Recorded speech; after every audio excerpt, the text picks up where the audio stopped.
वो लिखित में दे दे कि मुझे ये राशन की कोई जरूरत नहीं है। एक ऑप्शन इनको रखना चाहिए कि भाई जो ऊपर है, जैसे सिलेंडर के लिए इन्होंने बोला था कि आप अपनी सब्सिडी छोड़िए, सुरक्षा जी, जोर जबरदस्ती नहीं है, वैसा ही प्रधानमंत्री एक आह्वान करें कि अगर किसी के पास अतिरिक्त है, उसको जरूरत नहीं है, तो वो इसको छोड़ सकता है। वो लिखित में दे दे कि मुझे ये राशन की कोई जरूरत नहीं है। आदमी ये बोलेगा जिसके पास 2 से 3 बच्चे हैं उसको सरकारी सुविधाएं दी जाए और जिसके पास उससे अधिक है उसको वंचित रखा जाए, ये बोलेगा एक आम आदमी। क्यों रखा जाए? जब मैं बात राशन की कर रहा हूँ। बिल्कुल, तो वो क्या प्राइवेट मिल रहा है? वो भी तो सरकार से मिल रहा है भाई साहब। जो बिच रहा है 2 रुपए के ले रहा है, 15 ये कह रहा है जब नहीं मिलेगा तो नहीं बिचेगा। मैं जाता हूँ राशन लेने, मेरा तो एक थैले में आ जाता है उठ के, अब मेरा पड़ोसी जाता है तो ट्रैक्टर ट्रॉली ले जानी पड़ती है उसको। 3 बच्चे पे मिले, 2 पे ना ले। मैं ये कह रहा 2 या 3 बच्चे तक मिलना चाहिए, जिसके 6, 7, 8, 9, 10, 11, 12 या इससे अधिक हो उसको सरकारी सेवाओं से वंचित रखा जाए। ऐसा कानून लाने की आवश्यकता है, जब ही यहाँ कंट्रोल होगा, जनसंख्या नियंत्रण हो, जब ही होगा। सही है, बिल्कुल सही है भाई साहब। सही, हमने लोगों से बात किया भैया। नमस्कार दोस्तों, मैं हूँ अभी दिल्ली में कनॉट प्लेस में। मेरा नाम पवन केसर है। पवन केसर जी, मैं आपसे पूछना चाहूँगा कि जो भी माननीय प्रधानमंत्री मोदी जी ने राशन दे रहे हैं गरीब जनता के लिए, बहुत अच्छी बात है और 5 साल आगे बढ़ा दिया गया है कि जो भी जाति जनगणना पे उन्होंने बोला कि जो गरीब है वो मेरी जाति है। और विपक्ष ये कह रहा है कि जो राशन पे जो अनाज दिया जा रहा है, चावल दिया जा रहा है, वो एक बहुत बड़ा स्कैम है कि सरकार इधर से दे रही है और उधर से ले रही है। मतलब चावल राशन पे आता है, राशन कार्ड पे आया, उसके बाद जो राशन कार्ड धारक हैं वो चावल को बेच देते हैं, वहाँ 2 रुपये किलो लिया, 15 रुपये किलो में बेच दिया। जो वहाँ से खरीदते हैं वो उद्योगपति को देते हैं वापसी। नूडल्स बन के आते हैं, जैसे कुरकुरे हो गए, ये हो गए, जो बच्चों दुकान पे, छोटे छोटे दुकानों में बिकते हैं 5 और 10 रुपये किलो में। तो इस पर आप क्या कहना चाहोगे? देखिए, पहले तो अगर विपक्ष ये बात कर रहा है तो ये सही में एक मोदी जी ने कहा मूर्खों के सरदार। अगर विपक्ष ये कह रहा है ना तो ये सच में मूर्खों के सरदार साबित हो रहे हैं। मैं आपसे एक चीज़ बोलता हूँ, ये कांग्रेस क्या समझती है कि ये अभी भी 2014 वाला काल चल रहा है, कांग्रेस का वो भ्रष्टाचार वाला काल चल रहा है। पहले सुन लीजिए कि अगर 80 करोड़ लोगों को अगर राशन मिल रहा है तो वहाँ क्या पिक एंड चूज किया जा रहा है? ये कांग्रेसी कार्यकर्ता है, इसके घर में देना है, ये भाजपा कार्यकर्ता है, इसके घर में नहीं देना है। नहीं दिया ना, उन्होंने गरीब की बात की ना।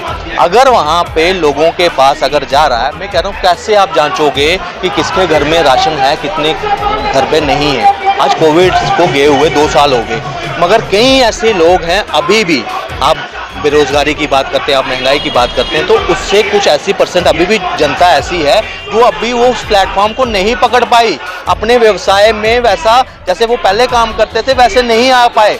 कईयों के व्यवसाय बंद हो गए, अभी तक उनकी लाइफ जो है पटरी पे नहीं आई। तो आप कैसे पिक एंड चूज करोगे कि किसको 80 करोड़ में से किसको देना है, किसको नहीं देना है? ये कांग्रेस वाला सिस्टम नहीं है कि हम बेच रहे हैं और 80% लोग जो हैं बिचौलिए जा रहे हैं, डायरेक्ट जा रहे हैं। दूसरा जो आरोप आप कह रहे हैं कि वो इंडस्ट्रीज को बेच रहे हैं, कुरकुरे वाली फैक्ट्री को बने, देखो सरकार का काम है अपना जो उनका हिस्सा है उनके तक पहुंचाने में। आज बायोमेट्रिक स्कैनिंग हो रही है राशन कार्ड के डिपो पे भी, वहाँ उसी को मिलेगा जो वहाँ पे अंगूठा लगाएगा, बायोमेट्रिक स्कैनिंग होगी, आधार के साथ जो लिंक है राशन कार्ड उसको मिल रहा है। वो घर में जाकर अगर उसकी जरूरत है तो वो घर में रोटी बनाएगा, अगर उसके पास अतिरिक्त है तो वो उसको अपने अनुसार कहीं पे भी यूज कर सकता है। आखिर बेचे क्यों? टैक्स के पैसे से आता है, सरकार टैक्स में जो पैसा होता है उससे देते हैं, तो बर्बाद, अगर उसके पास अतिरिक्त है तो क्या वो बर्बाद करेगा उसको? वो रखेगा, सड़ेगा, गलेगा, वो सही है, या कहीं वो आगे कहीं किसी के हाथ में आएगा? जरूरी नहीं कि हर एक आदमी के अप्रोच में बड़ी बड़ी कुरकुरे की कंपनीज होंगी, कई क्या पता कोई गरीब भी होगा जो 40 रुपए किलो आटा या 30 रुपए किलो आटा नहीं खरीद सकता, अगर उसको 12, 13 या 15 रुपए का अगर किसी के घर से आटा मिल रहा है तो क्या इसमें कोई दिक्कत है? कई लोगों के राशन कार्ड नहीं होंगे। सर ये बहुत बड़ा स्कैम नहीं हो गया फिर? नहीं, ये तो आप टैक्स के पैसे से कोई चीज दे रहे हो, कोई दूसरा बांटे तो रेवड़ी फ्री की है और आप दे रहे हो तो रेवड़ी नहीं है। ये रेवड़ी में नहीं आता, जो डायरेक्ट पेट अगर उसको खाना नहीं मिलता है, मैं आपको दोबारा कहूंगा रेवड़ी में और इसमें अंतर भी बताऊंगा आपको। जो डायरेक्ट किसी की जान जाने पे अगर कहीं बनी हो तो सरकार को ये एसेंशियल जो है ये उसमें आता है कि आपको अगर खाना नहीं मिलेगा किसी का, वो तो 2, 3, 4, 15 दिन के बाद मरेगा। ये अच्छी बात है कि लेकिन जब रिसोर्सेज हैं, आप रेवड़ी कल्चर बोल रहे हैं, जब रिसोर्सेज हैं, रिसोर्सेज के साथ अगर आप रेवड़ी के नाम पर अगर खिलवाड़ करते हो, वो तो लिमिटेड है। राशन है, आज हमारे गोदाम भरे हुए हैं, अगर हम नहीं उसको यूटिलाइज करेंगे तो खराब होगा। कई जगह फिर शराब फैक्ट्री ढूंढनी पड़ेंगी, बियर वाली फैक्ट्री ढूंढनी पड़ती है ना। मगर आज मोदी जी अगर उसको प्रॉपर यूटिलाइजेशन कर रहे हैं, हमारी पर ईयर गेहूं अच्छा हो रहा है, हमारी जो चावल हैं वो अच्छी तादाद में अगर पैदा हो रहे हैं, तो इसमें डिफरेंस जानिए। जहां किसी हमारे भारत के नागरिक की अगर कहीं जान पर बनी आए तो उसके लिए जो सपोर्ट की जाती है सरकार की तरफ से, चाहे वो हेल्थ के चक्कर में कोई इलाज नहीं करवा पा रहा है। राशन की बात करें, बात सुनिए, राशन की बात करें, राशन जो गलियों में बिक रहा है वो क्यों, आखिर सरकार उस पर अंकुश क्यों नहीं लगा रही है? देखिए कि आखिर क्यों बिक रहा है इसे? अगर यहाँ सारे आप एक उसको नहीं तोलो ना, कईयों को एक्चुअल में जरूरत है और उनका घर ही उसके साथ चल रहा है। आप कुछ के लिए आप सबके ऊपर आरोप नहीं लगा सकते। मैं आपको फिर से मैं दोहराऊंगा, सबके एक्सेस में कुरकुरे वाली कंपनियां नहीं है।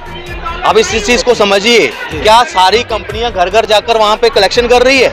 नहीं कर रही है। आपका आंकड़ा जो आरोप है ये बेबुनियाद है। जहां जो आदिवासी लोग हैं, जो दलित समाज के हैं, कई ऐसे गरीब पिछड़ी जाति के हैं, आज उनका जो स्तर है वो डिपेंडेंट है, वो दिहाड़ी लगाने सुबह जाते हैं। कई ऐसे राज्यों में, झारखंड में अगर बात करूं, छत्तीसगढ़ की बात करूं, बिहार की बात करूं, पश्चिम बंगाल की बात करूं, तो वो आज जूझ कहीं ना कहीं उनका स्तर वो जो है ना वो उस लेवल पर अभी नहीं पहुंचा है।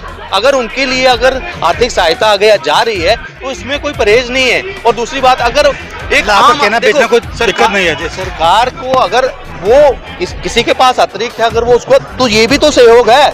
उस तो राशन ना ले, फिर वो ना ले, वो किसी और को मिलेगा। देखिए, राशन जो लोग अवेयर हैं, जिसको जरूरत नहीं है और सक्षम हैं, वो बेचेगा वही जिसको जरूरत है। सर, जिसको जरूरत है वो नहीं बेचता, जिसको जरूरत है वो नहीं बेचता, उसके पास खाने के लिए नहीं, वो नहीं बेचेगा। जिसके पास है वो बेचता है, जिसके पास है वो बेचता है, वो बेच रहा है। अगर आपको लगता है तो बेनिफिट तो उसको भी हो रहा है ना, बेनिफिट हो रहा है। इनके देश का नुकसान हो रहा है ना, घाटा हो रहा है ना टैक्स पेयर का। देखिए, टैक्स पेयर की अगर बात करेंगे तो यहाँ आप पिक एंड चूज नहीं कर सकते। इसमें आप कैसे आप आइडेंटिफाई करोगे कि किसमें, मैं आपसे पूछता हूँ, आप एज ए पत्रकार हो, आप कैसे इसको डिस्ट्रीब्यूशन कैसे करोगे? बताइए, आप किसके घर या तो इसमें एक मास लेवल का बड़ा सर्वे हो। जिस सरकार ने चलाया है, किसी के पास कार है, किसी के पास एसी है, ये है, उसको राशन कार्ड अलाउड नहीं हुए हैं, उसे नहीं मिलेगा राशन। जिसके जमीन है उसके मिल रहे हैं। कार भी है, घर भी है। दिल्ली में हमने वो देखे हैं, वो लाइन में लगे थे। कार भी है, 4-4 गाड़ियां हैं, मगर घर में खाने के लिए नहीं था। मगर क्या सभी उस लेवल पर उठ पाए हैं? आज कई लोग जो है ना अपनी वैनों में छोटे-छोटे ठेले लगाकर ना खाना बेचने पे मजबूर हो गए हैं। जो कभी कारों से जाया करते थे, रिक्शा चला रहे हैं कुछ लोग। क्या हम एक थाली में सबको नाप सकते हैं? आप, ये सवाल ही नहीं है। अगर उनके लिए जा रहा है, वो उनके ऊपर है कि वो किस तरह से इसको यूज करता है। हम तो यही कहेंगे, यही पूछना चाहेंगे, सरकार इस पर कुछ अंकुश लगाएगी नहीं लगाएगी? जो विपक्ष बोल रहा है, सरकार कुछ अंकुश लगाएगी नहीं लगाएगी? ये अंकुश लगाने की इसमें मुझे नहीं लगता इसमें कोई जरूरत है। कई लोगों को जो एक्चुअल में, कईयों के तो बीपीएल भी होंगे, जो बिलो पॉवर्टी लाइन वाले हैं, कई ऐसे जो पॉवर्टी लाइन से नीचे हैं, उनको तो मिलना जरूरी ही है। एक ऑप्शन इनको रखना चाहिए कि भाई जो ऊपर हैं, जैसे सिलेंडर के लिए इन्होंने बोला था कि आप अपनी सब्सिडी छोड़िए, सुरक्षा, जोर जबरदस्ती नहीं है। वैसा ही प्रधानमंत्री एक आह्वान करें कि अगर किसी के पास अतिरिक्त है, उसको जरूरत नहीं है, तो वो इसको छोड़ सकता है। वो लिखित में दे दे कि मुझे ये राशन की कोई जरूरत नहीं है। अभी जो राशन दे रही है 80 करोड़ लोगों को दे रही है, 1 लाख करोड़ और बढ़ा दिया है कि 5 साल के लिए एक्सटेंड कर दिया, बढ़ा दिया है। हाँ, तो अच्छी बात है ना, ये अच्छी बात है। तो हमारा देश में गरीबी है क्या? फिर भाई, गरीबी रेखा से नीचे जो है उनको दे रही है ना, सबको थोड़ी दे रही है गरीबी। और गरीब पिछले मोदी जी जब से आए 14 से, मेरे साल सुनिए, राशन वहाँ से लेते हैं और घर पे आके भेज देते हैं। वहाँ से 2 रुपए किलो मिलता है उनको, और घर पे आके चावल ले लो 15 रुपए किलो, 10 रुपए किलो, उसमें क्या अंकुश होगा? अब बात सुनो, देखो अगर बेच देता है तो उसमें तो वो तो उसकी वो अपनी वो है ना, लेकिन अगर इसका मतलब वो अपना पेट काट रहा है ना, अपना खुद ही पेट काट रहा है, तो क्या करेगा? पेट काट रहा है। अरे भाई साहब, तो भाई साहब 17.5 करोड़ गरीबी रेखा से ऊपर जो आए हैं, पिछले 9 साल में ऊपर आए हैं, वो कहाँ गए? अगर गरीबी रेखा से ऊपर तो आए 17.5 करोड़। ये न्यूज़पेपर की हिंदुस्तान टाइम्स में देख लीजिए, आज से 10 साल पहले। आप ये बात करें ना, अभी आप 24 करोड़ की आबादी है उत्तर प्रदेश में, ठीक है। योगी जी ने क्या किया, जिसके घर में एसी लगा है, जिसके घर में एसी लगा उसके राशन कार्ड कट, ठीक है, उसको सरकारी सुविधा इतनी ये नहीं मिलेगी। जिसके पास 4 पहिया है उसका राशन कार्ड कट, राशन नहीं मिलेगा, उसको ये सुविधा नहीं मिलेगी। तो भाई साहब अगर कर है ना तभी कर है, जब राशन बिच क्यों रहा है, आवाज लग के बिच रहा है, देखो अपना पेट काट रहा है, अपना भूखा रह रहा है। जिनके पास गाड़ लग के बिच रहा है, जिनके पास ट्रैक्टर है उनको भी राशन मिल रहा है, जिसके पास नहीं मिल रहा भाई साहब, कट जा रहा है। अरे भाई साहब मिल रहा है। हमारे यहाँ काट दिया। अरे आप कटा होगा ऐसा सर ये गांव से है, गांव से कहाँ से रहने वाले, क्या नाम है? होंडा से होंडा से। हमारे नाम करो अम्बेडकर नगर, हम हमारा अजय नाम है। पीले कार्ड वालों को मिल 2 रहा है। कार्ड बने हुए हैं। हाँ, पीले 2 कार्ड कार्ड वालों को बने मिल रहे हैं। हैं। हर एक को नहीं मिल रहा। भाई साहब हमें दिलवा दो। बात ऐसी है कि राशन क्या हो गया? क्यों दिया जा रहा है? आपको चाहिए नहीं, फिर भी ले लिया, सुनो। हमें दिलवा दो। राशन क्यों दिया जा रहा है? आप सभी का स्वागत है। पूरी खबर देखने के लिए हम उठाएंगे आपकी आवाज। चैनल को सब्सक्राइब करें, लाइक करें, शेयर करें, कमेंट करें, ज़्यादा से ज़्यादा खबर को शेयर करें, जिससे कि लोगों को अपने एरिया की खबर मिल सके। सभी का धन्यवाद। अपराध से अंजाम तक, खेत से खलिहान तक, अब हर खबर पर होगी हमारी नजर। पल पल बदलती देश और दुनिया की हर खबर पाइए सीधा अपने मोबाइल पर।